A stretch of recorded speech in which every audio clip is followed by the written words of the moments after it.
Selamlar. Sinemanın o büyüleyici ama bir o kadar da yüzümüze tokat gibi çarpan gerçekliklerine daldığımız yepyeni bir derinlemesine analize hoş geldiniz. Bugün karşımızda öyle sıradan bir hikaye yok. Sadece bir çocuğun dünyasını değil, kendi ebeveynliğimizi, eğitim sistemini ve o çok taptığımız başarı illüzyonunu kökünden sorgulatacak bir başyapıt var. Tare Zameen Par, yani Yerdeki Yıldızlar. Bugün bu efsanevi eserin katmanlarını tek tek ince ince soyacağız. Eğer hazırsanız arkanıza yaslanın, çünkü bu sunum boyunca gerçekten duygudan duyguya savrulacağız. Başlıyoruz. Tamam, hadi gelin o meşhur can alıcı soruyla konunun tam kalbine dalalım. Neden her çocuktan aynı performansı bekliyoruz? Hiç düşündünüz mü? Bu soru aslında içinde bulunduğumuz devasa sistemin en büyük çatlağı. Herkese aynı tornadan çıkmış gibi standartlaştıran o tek tip başarı kıstası. İşte bu hikaye tam olarak buraya, o acımasız tek tipliğe ve ebeveynlerin körlüğüne muazzam bir eleştiri getiriyor. Şunu asla unutmamamız lazım: istisnasız her çocuğun kendine has, bambaşka yetenekleri var. Asıl mesele herkese aynı koşu bandına çıkarıp aynı hızda koşturmak değil, o eşsiz yetenekleri bulup çıkarmaktır, değil mi? Şimdi şu iki kardeş arasındaki uçuruma bir bakar mısınız? Bir yanda sınıf birincisi, hem okulda hem evde kurallara milimi milimine uyan ve tam da bu yüzden babasının o biricik gözdesi olan bir abi. Diğer yanda ise ana karakterimiz, küçük İşan. Kimse onun disleksi, yani öğrenme güçlüğü yaşadığını bilmiyor.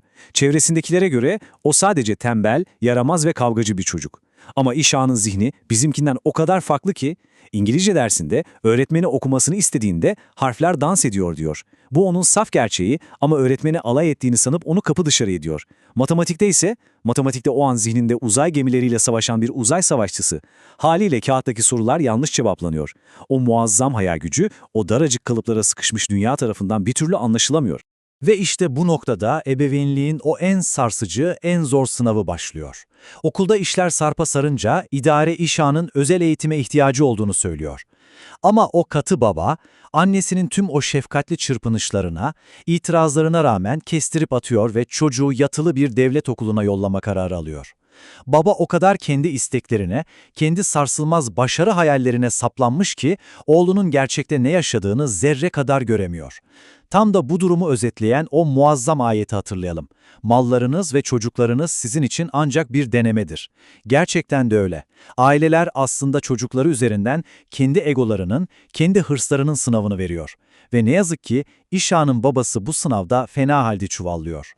Beni şimdi çok dikkatli dinleyin, çünkü bir çocuğun ruhunun adım adım nasıl un ufak edildiğini göreceğiz. İşan mahallede bir kavgaya karışıyor, karşı taraf suçlu olduğu halde şikayete geliyorlar ve o baba İşan'a tek bir kelime etme hakkı bile vermeden onu acımasızca dövüyor.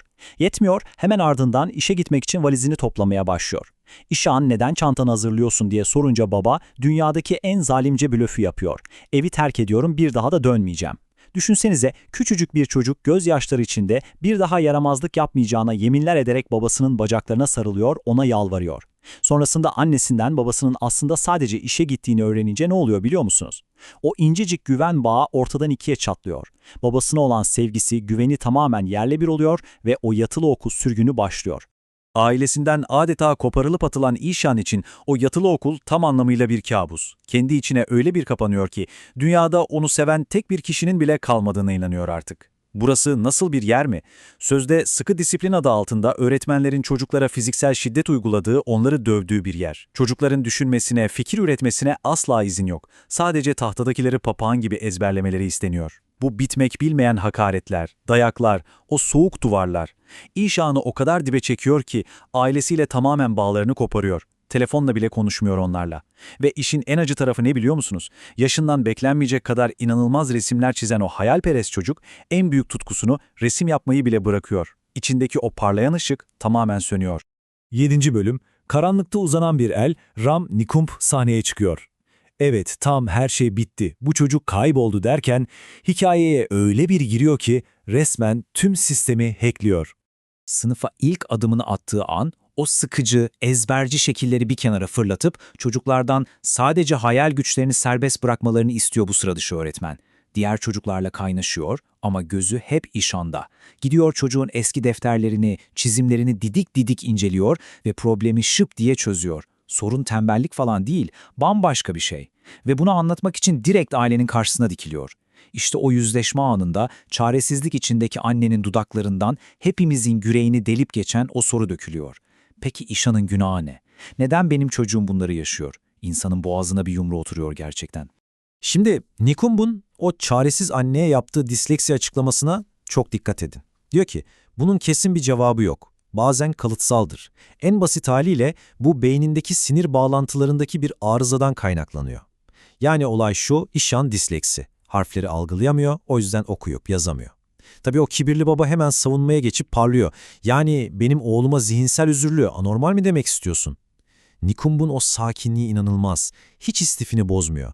Çantasından İşan'ın yaptığı o dudak uçuklatan resimleri çıkarıp masaya seriyor. Şunlara bir bakın diyor. Bunlar keskin bir zihnin, devasa bir hayal gücünün ürünü. O senden ve benden çok daha yetenekli. Yani ortada bir zeka sorunu yok. Sadece sistemin o zekayı okuma biçiminde bir problem var. Tabii baba, bu efsanevi yeteneği görünce ne yapsa beğenirsiniz? Küçümseyerek, ne işe yarar ki bu? Büyüyünce ressam mı olacak? Ölene kadar ben mi besleyeceğim onu diyor. Bencilce değil mi?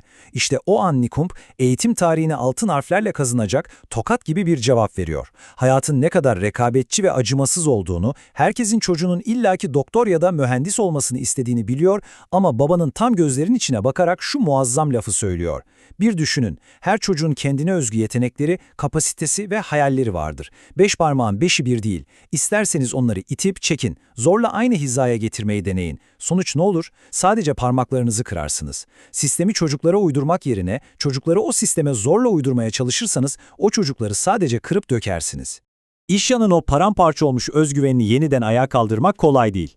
Nikump sınıfta bir derste harika bir hikaye anlatmaya başlıyor. Zamanında okuyup yazamayan, okulda başarısız görülen ama dünyayı kökünden değiştiren dehalardan bahsediyor. Mesela Albert Einstein. İşyan ilk başta kendisinden bahsediliyor sanıp sırasına siniyor ama Einstein adını duyunca şok geçiriyor. Nikump saymaya devam ediyor. Thomas Edison, Pablo Picasso, Leonardo da Vinci, hepsi ama hepsi çocukluğunda aynı öğrenme güçlüğünü çekmiş dehalar.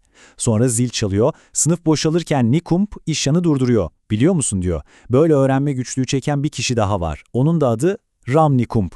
Düşünebiliyor musunuz? Öğretmenin kendisi de aynı yollardan, aynı acılardan geçmiş. İşyan o an ilk defa dünyada yalnız olmadığını anlıyor. Müthiş bir an. Tabii ki Nikump sadece süslü sözler söyleyip bırakmıyor, anında aksiyon alıyor. Doğruca okul müdürünün odasına gidiyor ve o katı sistemde devasa bir gedik açıyor. İşan'ın okuma yazmasıyla bizzat özel olarak ilgileneceğini söylüyor ve müdürü bir şeye ikna ediyor. İşan geçici bir süre için diğer derslerden sadece sözlü sınava girecek. Bu var ya o kadar hayati bir hamle ki çocuğu sürekli sıfır aldığı, başarısızlığa mahkum edildiği o yazılı kağıtların cehenneminden çekip alıyor ve kendini gerçekten ifade edebileceği bir alan açıyor. O günden sonra ikili harf harf, adım adım yepyeni bir yola giriyorlar. Ama bir gün okul bahçesinde kim çıka gelse beğenirsiniz? Evet, o meşhur kibirli baba. Nikump'un yanına gidip güya ne kadar ilgili bir ebeveyn olduğunu kanıtlamaya çalışıyor.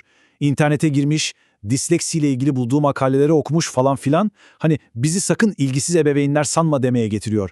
Adam hala gösteriş peşinde. İnternete 10 dakika kaydırma yapıp 2 makale okumayı ebeveynlik sanıyor. Ama Nikump, babanın o sahte ve yüzeysel maskesini tek bir cümleyle paramparça etmeye hazırlanıyor.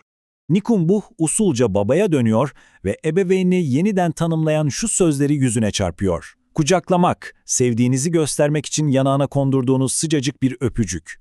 Gözlerin içine bakıp, oğlum seni seviyorum diyebilmek. Korktuğu zaman size koşup sığınabilmesi. Kaydığı zaman, düştüğü zaman, gözünü açtığında sizi hemen yanı başında bulabilmesi. İlgilenmek budur, değil mi? Gerçekten de öyle. Çocuğun düştüğünde korkmadan sığınabileceği o güvenli liman olabilmektir asıl mesele. Bu sözler kesinlikle ebeveynliğin ne olup ne olmadığını anlatan kusursuz bir başyapıt. Ve finalde renklerin o muazzam zaferine tanık oluyoruz. Yaz tatili yaklaşırken Nikump'un o eşsiz çabaları sayesinde İşan hayata tamamen geri dönüyor.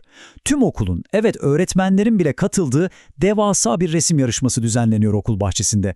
Birinci olan eser okul yılının kapağına basılacak. Yüzlerce resim arasından finale 2 eser kalıyor. İşan'ın ve Nikump'un resimleri.